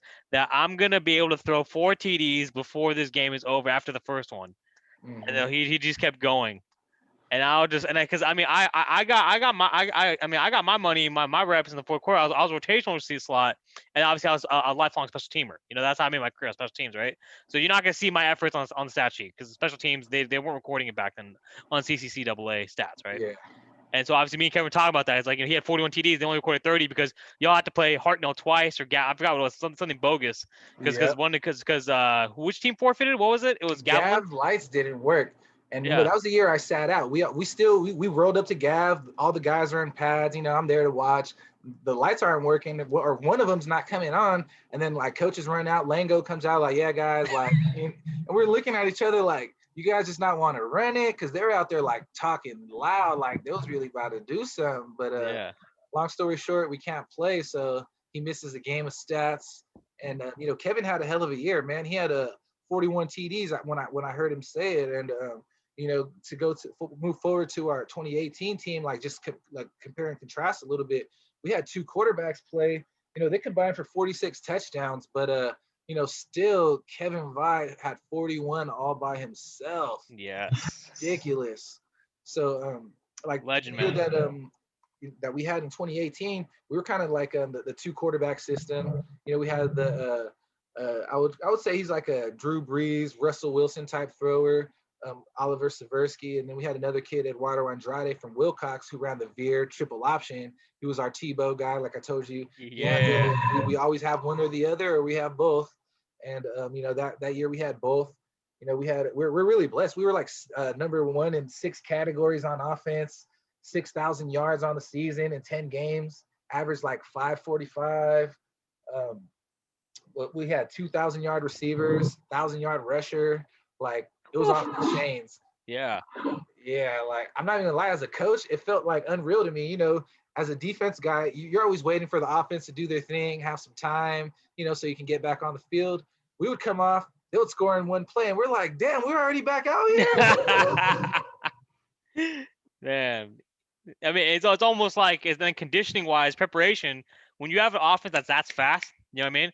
You have to condition your guys to be ready to just rotate in and out and be ready for that, and it's a challenge, So I mean, Yeah. So like, we had that going offensively, like those receivers, running backs, quarterbacks, great defense. And shout out Coach Marquez, man. He's a great special teams coordinator. He's a running backs coach.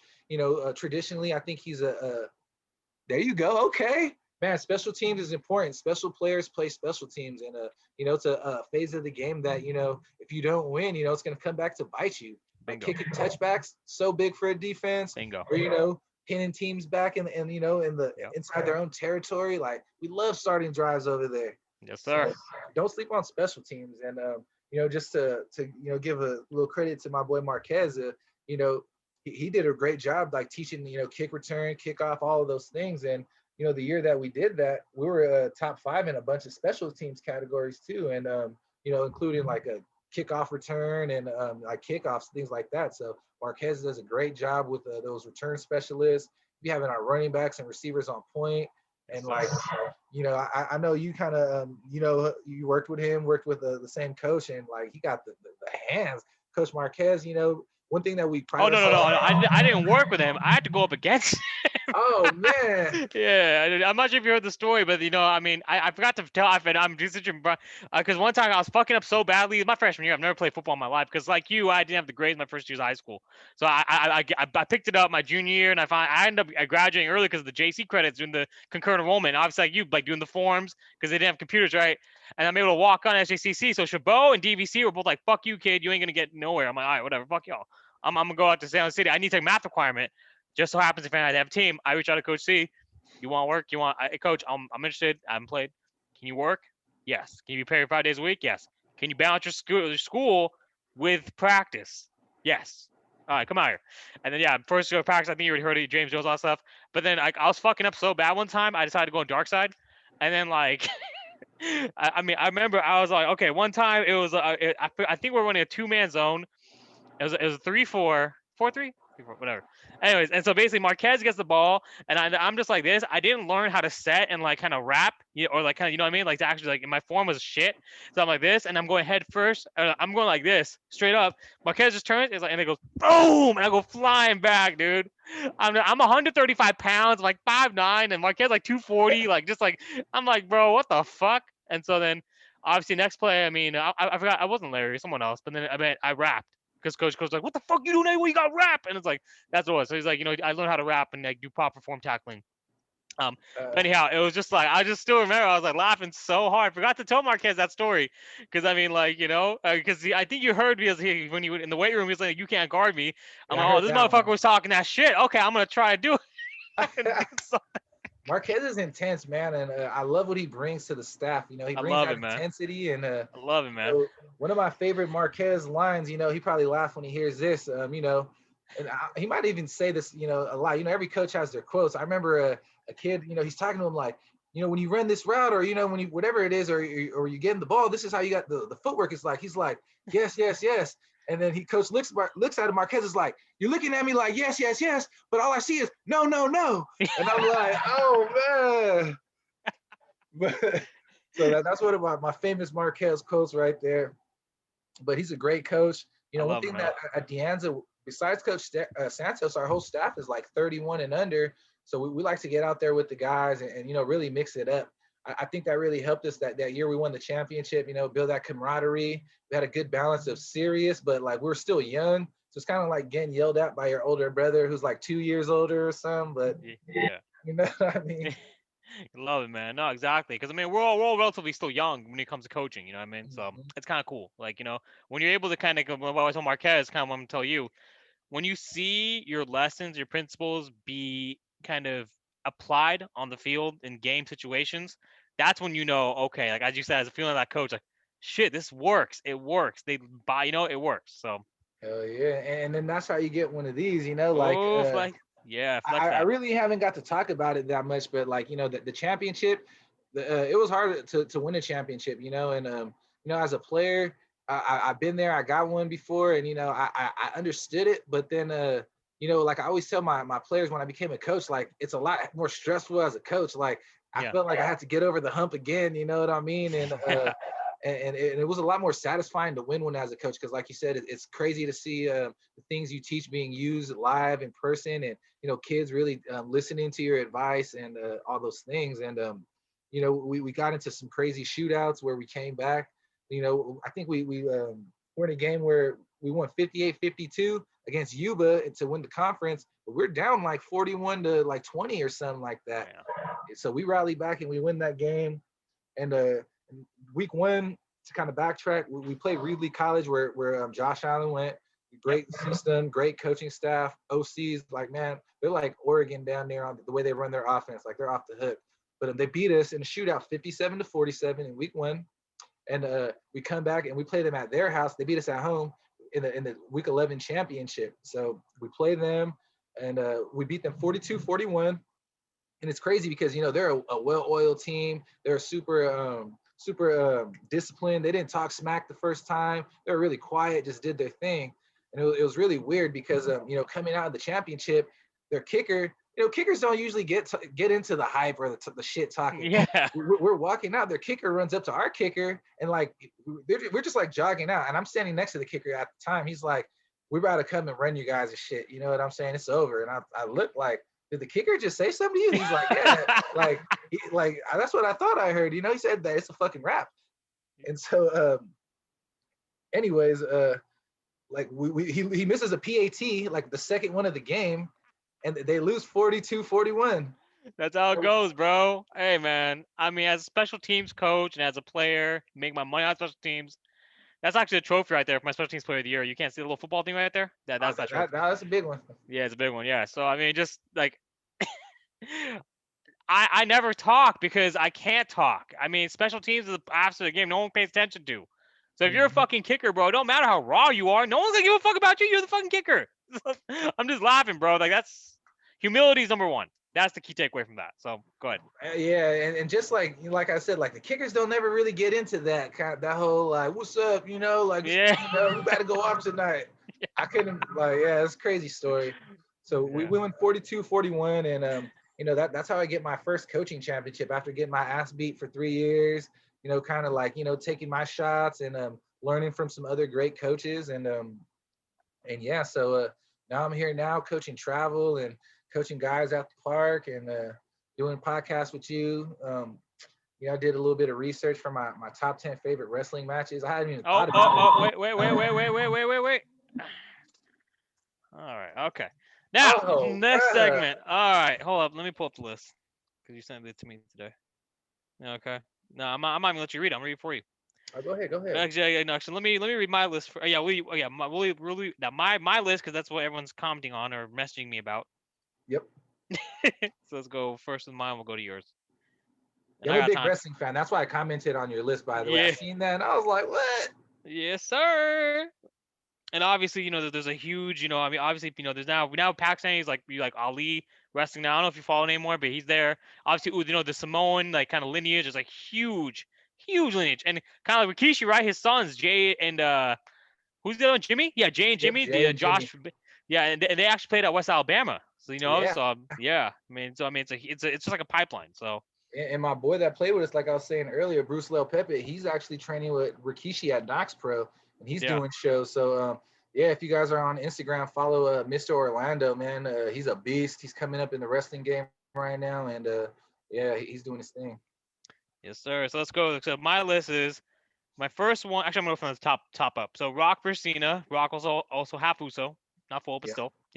Yeah. Next is Rey Mysterio versus Kurt Angle versus Randy Orton, World Heavyweight Championship WrestleMania 22. Number 8 is Kurt Angle versus Undertaker from the World Heavyweight Championship in the Way Out 2006. So it's probably WrestleMania, that last pay per view. Number 7 is Randy Orton versus Chris Benoit, World Heavyweight Championship SummerSlam 2004. 6 is Bret Hart versus Stone Cold Steve Austin, WrestleMania 13, 1997. 5 is Chris Benoit versus Triple H versus Shawn Michaels, WrestleMania 20, World Heavyweight Championship, 2004. 4 is Rock versus Booker T, WCW Championship, SummerSlam 2001. 3 is Kurt Angle versus Shawn Michaels, WrestleMania 21. 2 is Eddie Guerrero versus Brock Lesnar, WWE Championship, No Way Out, 2004. Number 1 is Kurt Angle versus Stone Cold Steve Austin, Unforgiven, 2001. So those Yeah, are I my just want top. to go back to like when you were talking about that Booker T and The Rock. I thought I was the only one who remembered the "Who in the The blue blue hell hell are you, are bro? you?" Bro, that to me, like that. I mean, I still have not seen anyone get roasted that bad in their debut on SmackDown, or like their first interaction with like one of the greatest ever. Like Rock that Booker T. I mean, I love Booker too, but like, he's forever remembered for that shit, bro. I mean, Yeah. yeah, I'm talking about that. She's talking that shit. Oh Oh yeah, oh yeah. And you had a great list too. You know, there's a lot of good matches on that list. Um, Definitely some from the ruthless aggression area I can see on there. I was a big Attitude Era guy, and you know, I grew up watching with my grandpa, believe it or not, when I was really young. So I watched a lot of the older matches. Like Ultimate Warrior was my first favorite wrestler. You know, I was a yeah, big Sting fan. Watched a lot of WCW growing up, but you know, unfortunately, they didn't really make the cut. To me, they were more interesting from like a storyline perspective pretty and like much, exactly. Yeah. yeah, like and they Actually, cut no. the sickest promos. Exactly. So let me just interrupt you so I can go through your matches. All right. So we're gonna Go start ahead, from go the ahead. bottom. A Warrior vs Macho Man, WrestleMania 7. Yep. Taker versus Yokozuna, Survivor Series 1994. Angle versus Rock, Kurt Angle versus The Rock, November 2000. You put that in for me because I'm a Kurt Angle fan. Actually, if you can't see that, but Kurt Angle's autographs right there, and Stone Cold Steve Okay. Austin's right there. Yeah, if you can Yep. see it. Let me see if I can. I'll bring in the screen. Next one is Bret Hart versus Shawn Michaels Iron Match or WrestleMania 96. That's a good one. That's a very good one. I mean, that's one of the greatest of all time. HBK versus Taker, Bad Blood. Oh God, dude, shit, you're on money. You're on money. These are the great matches. Undertaker versus Mankind. Golly, yes. King of the Ring 1998. Yeah, I didn't know where to put it. I mean, you can make an argument for that. That's like a pioneer match when Mankind gets Yeah. thrown off the cage, man. Fuck. Hulk versus Andre WrestleMania 3. Austin TLC X7, which is Dudley's versus Hardy's versus Edge Christian. Great Hmm. match. Rock versus Austin WrestleMania 17. 16 chair shots. Another. And Rey Mysterio versus Eddie Guerrero. Havoc night. Okay, shit. Havoc night 7. All right. Yeah, a lot of WCW matches, and there's a great matches because you see a lot of crossover with WWE and WCW, and Oh yeah. the pre-Attitude Era. So yeah, sorry, go ahead. I didn't mean to interrupt you, but Oh no, just no. kind Shoot, I don't even know what I was about to say, but yeah, nah. I think you know, you brought up a lot of good matches, and it had made me think like I had to go back and see like what are my real favorite matches, and of. you know, at first I didn't initially think an Angle match was going to make it, but then I was really thinking about some Kurt Angle matches, and that Rock No Mercy one really stood out to me because you know the Rock and Stone Cold are my favorite. And I just remember like, damn, we just took an L tonight. Like Kurt Angle tapped out Yeah, here, and you know what I'm saying? yeah, Damn, ref didn't see it. And yeah, Stephanie out there, you know, getting crazy, and Triple H interrupting. man, Rikishi, it was nuts. this is nuts, man. That, in my opinion, was Rikishi's best run in that 2000 because he was always in the main event. Like with Stone, with Austin, with Rock, with Angle, and that match, like you said, yeah, it was the super kick to the Rock, and then Angle basically hits that Angle slam. And if you think about Kurt Angle, he pins the Rock, and then he loses to the Rock, and then his next championship run is actually against Stone Cold Steve Austin. So he beats the Rock and the Austin 2000, 2001 for the WWE title, which I thought was a fucking trip. You Oh know what yeah, I mean? he got put over for sure against some of like the top stars ever. Yeah, I honestly feel that from my opinion, and this is my opinion, but some people will agree with me. Outside of Austin Rock, the third guy of that era was Angle, because there's nothing that you can't say he couldn't do on the mic. Charisma, technical grappling, submission grappling, chain wrestling, brawling. You know what I mean? Hardcore Mhm. style wrestling. You saw the Shane McMahon match, King Arena 2001. Like, what can he not do? He can do everything. You know what I mean? And you know what? He was in a lot of no DQ matches, and so were the Rock and Austin. I was kind of looking back and like, man, they Yeah, were quick to take it to the damn backstage or get into the crowd. Um, yeah, so I went to the Royal Rumble in 1998 with my dad. I remember, Stone Cold coming out. We're all like looking around, like, where the hell is he? He's yeah. walking out the damn stands. I'm like, oh crap! Actually, no. Let Final me four, let me let me, crazy. pu- let me pull that up real quick. Let me see if I can reach it with my headset. Oh, I can actually. Look at that. That's where you get long bars. Actually, wait, hold up one sec.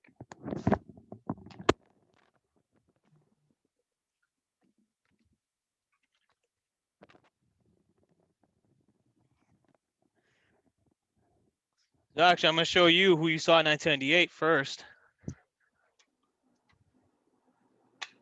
Yep. Yes, sir. So he signed that back in 2003 in San Diego. But this one's my favorite because he actually wrote my name and he said I suck. And I love how they use him for like the comical skits. You know Oh, what I mean? that's the other thing. He's funny, bro. He's naturally funny. You Mhm. know, like Yeah, I mean, like yeah. go Go ahead. ahead. No, no, no. All I was gonna say was that fucking, The Rock and Austin, like they had comedy bits too, but they never were like they couldn't they I feel like they took themselves a little too seriously. Where they were never the butt of the joke. They'd always be roasting somebody. Exactly. Kurt Angle could do it all. He could be the butt of the joke, Yeah. and So yeah, go ahead.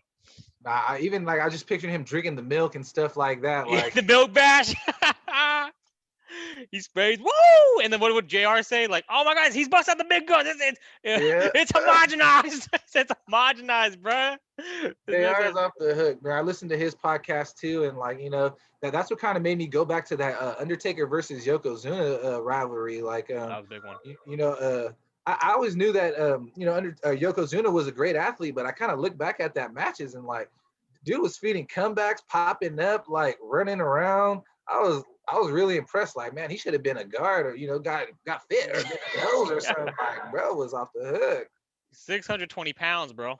Yeah, and like some of those matches were crazy, like classic '90s WWE. Yeah, Chuck Norris out there at the Survivor Series one, I believe it was at the ring.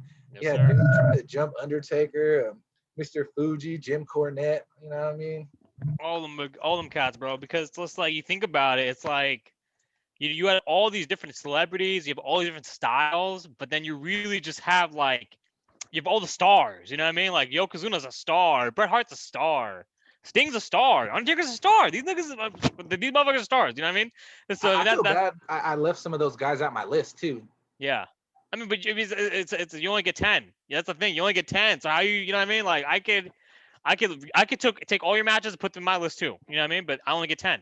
Like, was So Triple H on any of your matches? Like, he didn't make my list. I feel kind of bad.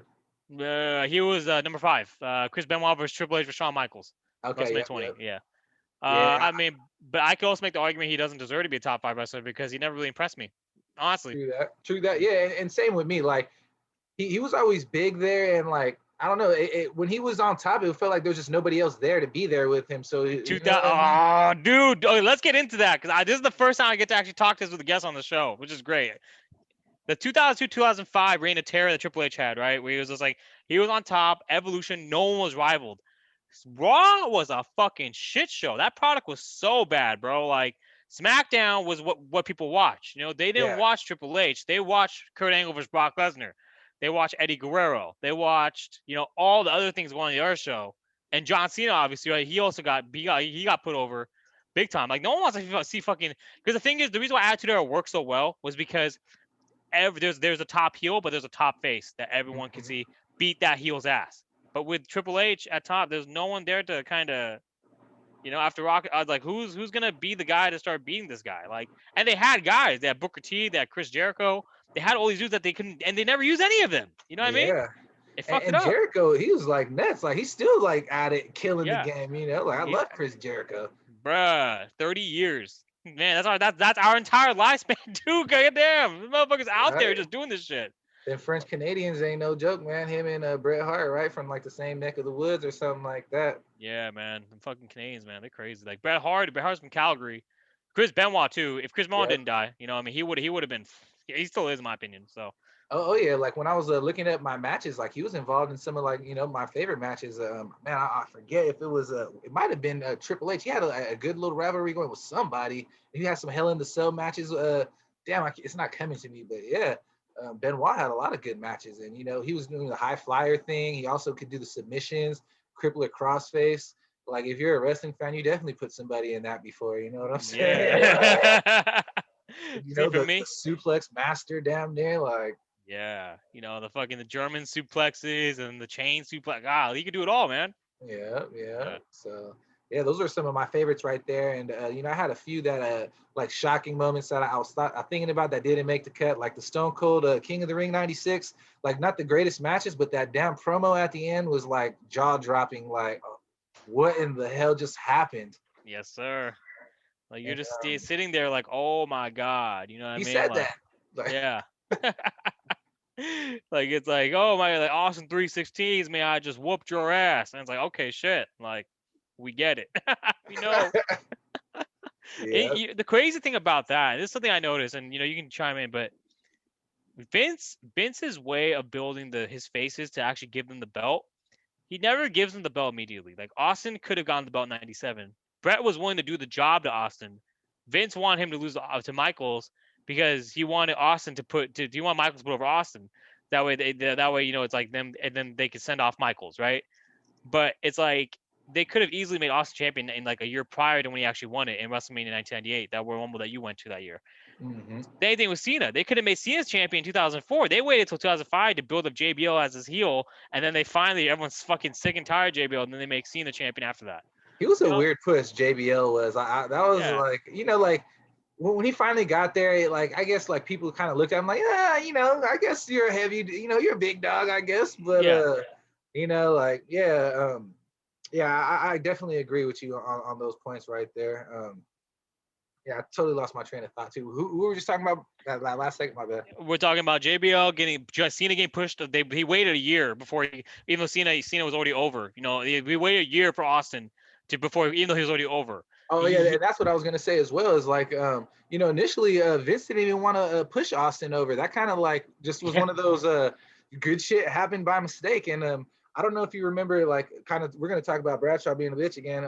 So I don't know if you remember the boxing competition that they had with Butterbean.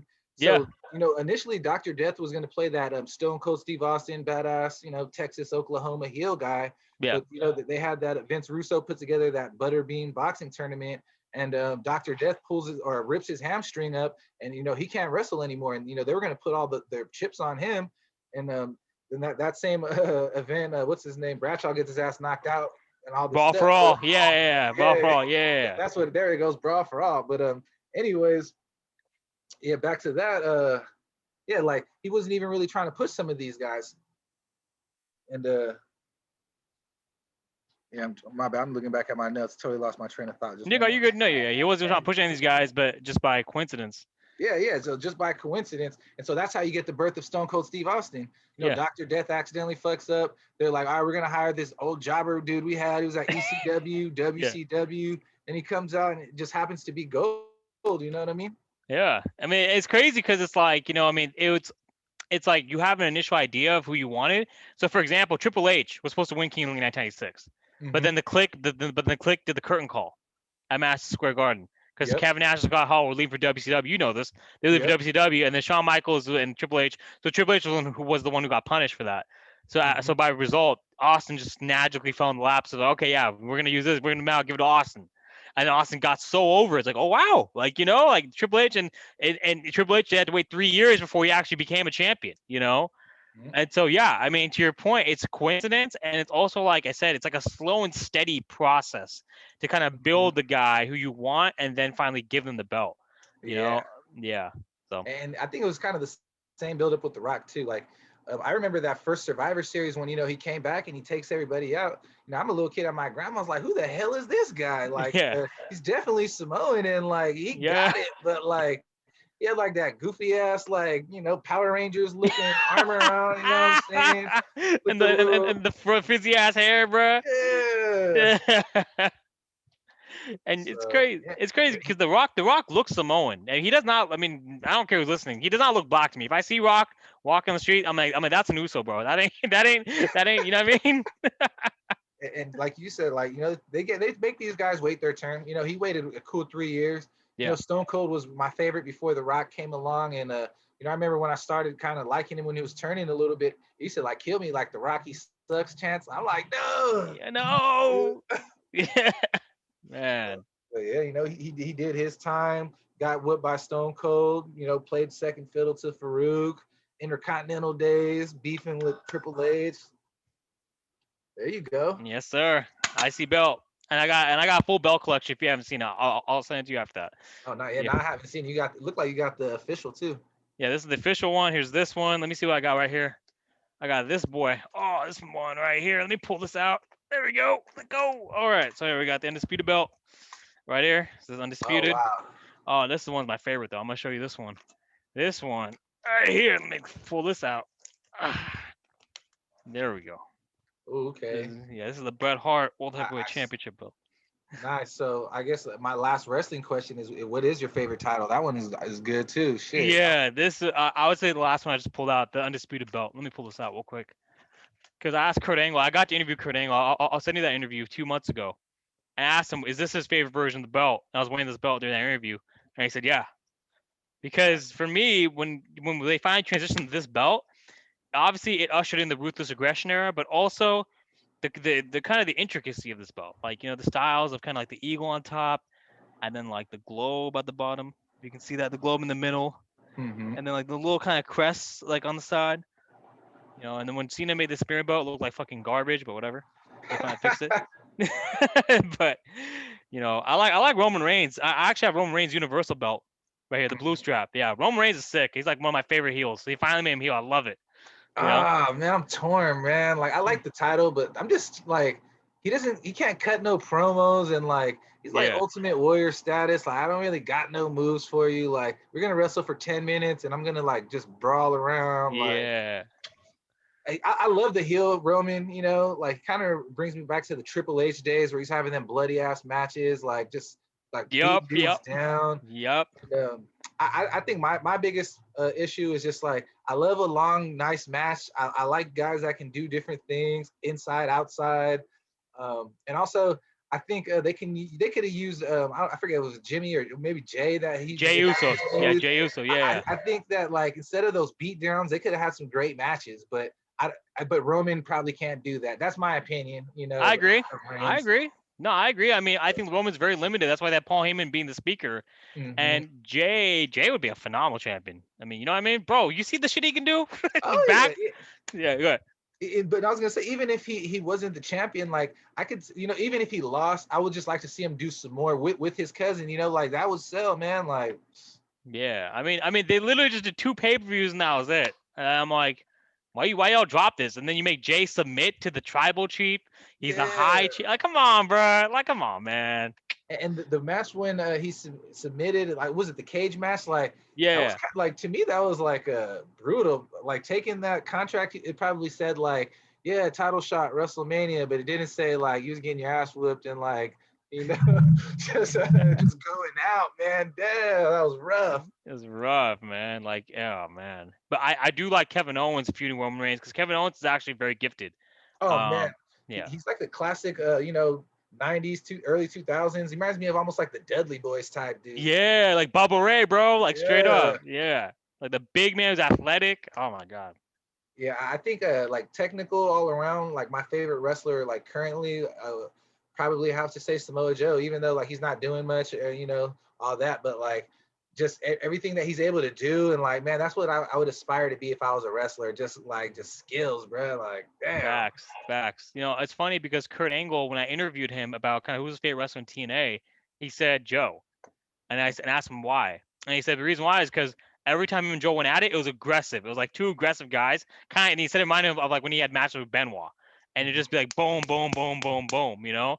And yeah, that's why they won Feud of the Year 2007, you know. And I mean, my brother's actually a bigger TNA fan than me, and that's how I Mhm. got into TNA because my brother got me into it. And I watched, I'm like, oh my god, this big 280, 90-pound dude can just flip off the top rope and then do a submission, then do this muscle buster. I'm like, Joe's a fucking freak, G. Like, damn. Yeah, and Yeah. when I figured that, I was like, damn, what took him so long to get to WWE? Took him a Shit. minute, bro. Him and AJ Styles too. It took him a long ass time to get there. Like AJ had like a little bit of beef though, like he didn't want to come, right? Yeah, same with But, Sting. yeah, and I also know that like when like during the what is it called, Ring of Honor or something like that, Yeah, Joe had like a lot of good feuds with CM Punk. So like I'm surprised he never made it onto the WWE scene till like now. You know what I mean? yeah. No, big time. And Joe was actually best friends with John Cena before John Cena even came to WWE because they both trained at Ultimate Pro Wrestling. And so And yeah, Huntington Beach, yeah, or Huntington Beach. something like that. Yeah, you know, yeah. So I mean, yeah, we know. So kind of like that. I mean, like, and when you have those connections, it's kind of to your point. I mean, why are you not there yet? Like, what's, you know, what I mean, what's the hold up? Because Joe's big and athletic. He can do it all. Like, you think Vince would love a guy like that, you know? Mhm. So Yeah, there's definitely like one thing I kind of been down on the wrestling lately. I'm not gonna lie. Like I'm interested in TNA more so than WWE right now. Just Impact, being yeah. like upfront and honest. And but I'm also a lot more interested in some of these smaller promotions like Game Changer Wrestling Online. Man, they drop some dope ass crazy videos. Kind of takes me back to the '90s and even like what Rikishi's doing at Knox Pro. Like watching some of my friends get down. It's pretty dope, bro. Like I'm not even gonna lie. It's like that old school vibes again. Yeah, and that's a good point because for our generation, grow up in the '90s and the early 2000s, I want that feeling, bro. I literally have W Network subscription. I just go rewatch 98, 99, 2000, 2001, 2002, 2003, 2004. Like just to get that feeling back, bro. Like get this feeling back because we don't have that no more. Gee, it's just like, you know, and kind of to your point about Roman Reigns, I feel the same way about Ali. You know, I mean, he's also Pakistani, but dude is very limited in what he can do. He's very athletic. He can do a lot of things, but he's not like he's too one dimensional. You know, Mhm. so yeah, man. I mean, it's to smaller promotions that have more talent. There's actually a wrestler who follows me, Icon Lee. If you listen to this, shout out Icon Lee if you're hearing me, bro. And he sends you promos all the time, and they're so like cutting edge.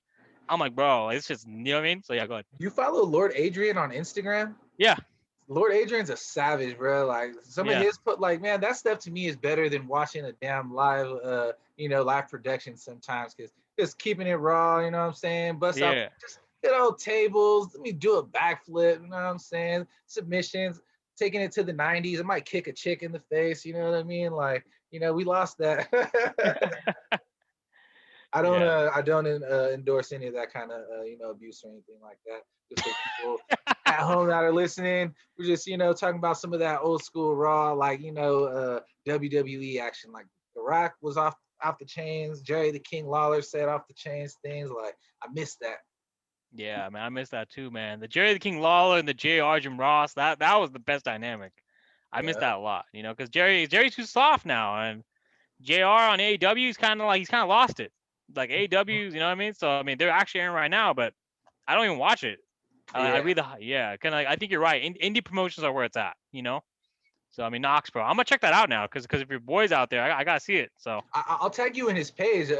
Man, it's crazy. Like just seeing an ex teammate like wrestling like with Rikishi and like out there working with Rusev at the training camp and like some of these guys. I'm like, dude, yeah, it's just yeah. legit, bro. He was Kevin Vice's teammate too. Like like small circle. Like man, it's crazy. Like, shit, we got to get him on here one of these days, bro. Oh, we definitely will, bro. Talk some wrestling too and football and everything, bro. It all comes full circle, man. So Hell shit. yeah. Yeah, nah, but yeah, we're in agreement. You know, I'm glad. You know, I just want to make sure that you were that you felt okay with my list because obviously, you know, I could tell that you felt a certain kind of way when when Jace put his list out there and I put my list out there and then you added your own list. I'm like, okay, yeah, I want to get your list and then we can talk. So, Hell yeah. hell Hell yeah, yeah. hell yeah, man, shit, man. All right, cool, bro. So shit, what else you got? Anything for the Shit. what's your New Year's resolution? This is I keep forgetting. I was like, I need to ask Kevin. I need to ask Cody. Fuck it, I'm asking Nate. Nate, what's your New Year's resolution? So my New Year's resolution is for this upcoming season is just damn, you got me off guard right now. Everybody Yeah. got the fit one. Of course I'm trying to get fit. You know what I mean? Everybody's doing that. I've been on my thing, but my New Year's resolution is to be the best coach I can be and to win this damn league that I'm coaching in. So people that are listening, so this league is called the Winner Circle League. Follow them on Instagram. The number one player in the country is in our league. Also, probably one of the number one DBs in the country is in our league. Former NFL players coaching in this league. Kyle Turley from the Jets and the Saints. He's their offensive line coach. Head coaches from USC. Yeah, it's gonna be on Netflix in April actually. So we're getting some serious coverage. Yeah, man. So be on the lookout for that. Like I'm working on that coming up, and yeah, I would just like to win this and see where that takes me. On some last chance you shit, hopefully. So Yes, sir. Last chance you, baby. Yes, sir. yeah. Yeah, I mean it's crazy because Laney. I mean, I know we didn't get to play against Laney, but Kevin actually played against him when he was at CCSF, and they beat them 28-14. Oh, And nice. Yeah, Laney's a great program, man. Their defense, man, they're always so aggressive. Like they make a big emphasis on turnovers and just getting after it, man. So shout out to Laney College. Probably some of my friends don't want to hear me say that. Shout out to them though. yeah, no, man, no, you can't be doing all that, bro. South Bay ballers, B. Come on now. Come on Uh, now. yeah, so yeah, just working on that. Hopefully we get over this COVID thing and we can get back to actual football soon, man. I miss coaching my Anza guys out there, and so I guess another resolution is to just not only for me, just for all of us, to get healthy, get safe, so we can get back to our normal way of doing things, right? Facts, facts. That's all we're gonna do. That's all we're gonna try to do. Keep aspiring to. So sounds like you got a lot of things in store, man. So shit, we gotta link up one of these days, bro. Watch a match, some shit. So Oh yeah, for sure, man. We might even have to do some like live commentary or something, man. I love wrestling just as much as I love football, which is kind of weird. I always thought it was embarrassing. I like wrestling, but fuck it. nah, exactly. Wrestling was my first love, and when I realized I can't do wrestling, I was like, all right, football is gonna be. Yeah, this works. Yeah, yeah. Yeah, so for sure, no, man. It's funny you mentioned that because like it's almost like you get shamed. It's like, oh yeah, you watch that fake shit. I'm like, come on, bro. Like these guys are former NFL. Roman Reigns is a former NFL D lineman. Oh I mean, yeah. like Stone Cold played for North yeah, he's Texas. played for North Texas. Rock The played for the Rocks. U. He The started one over in Warren Sapp. yeah, what was that? He got a ring. I mean, You he got feel me? his shit's like this big, Yeah. and then Before fucking go ahead. Goldberg. Yeah, go Goldberg, ahead. the Falcons. Yeah, Falcons and Georgia UGA. Yeah, before I wanted to, win a ring or be a coach, I wanted to be like tag team champs. Not even the WWE champs, but I wanted to be tag team champs. Can you believe Yeah, that? yeah. With who though? Shit. Well, With who, bro? my cousin, he played with me at Anza. So, hey, Yeah. everybody follow at the Lineman Hunter, offensive line coach. We do a lot of work together. Yeah. So, growing up, he's always been a year older than me. Every team I ever played football on, I played with him, and I've always been second best on the team. My cousin, he's an great offensive lineman. He was an All-American at Anza, coach's favorite, all that great stuff. So, I wanted to be tag team champs with my bro right there, or even my little brother who, he was a little cruiserweight at the time, but now, he looked like Roman Reigns himself, damn it. Man, bro, Roman, bro, you know the fucking. So your little bro got like the muscles and like the He got the chisel. sleeve, he got the Oh, hair. oh, They're damn. both half, so they light skinned the same. Like, He said they light skin. You funny as hell, bro. yeah, bro, that's why when Roman was like, call me the tribal chief, I'm like, whoa, whoa, whoa, we're overstepping a little bit, Roman. You're like half chief, bro. Like, Yeah. Hey man, the Usos though, man, Jay could fucking be a chief, my opinion. I oh mean, yeah, shit. man. Like, I think out of all of the Usos, like, you probably haven't heard of him, but coming up, the Samoan Werewolf, he's Yeah, I've heard him. one of the Fatu. I think he's Rikishi's nephew, I believe, but he Yeah, is a nephew. bad dude. He be like backflips off the top. He's the champion in one of these promotions as well, or maybe two promotions. But he's like, one thing I noticed about the wrestling scene right now, the indie promos, is you're kind of like a free agent. You could be the champ. Another guy calls you, can you come here for some dough? And I'm wrestling over there, so pretty tight. That's dope. Yeah, and that's a good point because there's not much restrictions with contracts. You know what I Mhm. mean? So with WWE, that shit's fucking bro. It's so shady. I mean, we can spend like hours talking about this, but like it's been shady as hell. Like with contracts, with lack of benefits, like you're independent contractors. I'm like, what do you? But you're still getting wrestling for the millions of people, and you're making the company money. Like, come on, bro. Like Vince, these are athletes, man. Take care of them. I mean, Yeah, and yeah, we can get into that for a minute. It's shady, man, but we love them while they're on top, and afterwards we feel sorry. So shit. straight, straight. So, man, no, we're definitely looking for live commentary because I mean, you know me, bro. I love it. I've never. It's funny because like people are like, oh my god, like like why do you watch that when you're like an actual athlete who play professionally? I'm like, dude, because this is what got me into the sport. It's the wrestling with the contact, the violence, that's kind of. I was talking to Evan. I'm sure if you listen to episode 19, I need a fix, and I saw Kurt Angle. Kurt Angle would also. Kurt Angle actually had a Steelers tryout back in '93. So he Hmm. had tried with the Steelers, and the Steelers are like, bro, like you made our company proud. And so yeah, I mean to that point, I mean, bro, like yeah, these guys are former ballers, they're players, and so yeah, man, I mean, we'll do that shit. I mean, I'm definitely send me the links after the interview. You know what I mean? So because I gotta see that shit. So I Hell love yeah, it. hell yeah. Oh yeah. All right. Anything you want to close out with, Nate? Shoot. Not really, man. Just I guess a couple more shout outs. Shout out to my wife, shout out to my kids. I just want to say one more time, Asif, appreciate you for having me. Shout 100%. out to Coach Santos, the fellas. Yeah, that's about it. That's about it. All right, y'all. Yo, in case y'all didn't know, it's ball like swoosh or Nate Solagatia on Yes, Facebook, sir. man. We got the rings, Nate. Hey, man. Appreciate you. Right here. Yes, sir. All love, baby. Yes, Hey, sir. Champs champions. only. Champs only. All right, baby. Take care. Yes, sir. Alrighty, peace. All right, peace.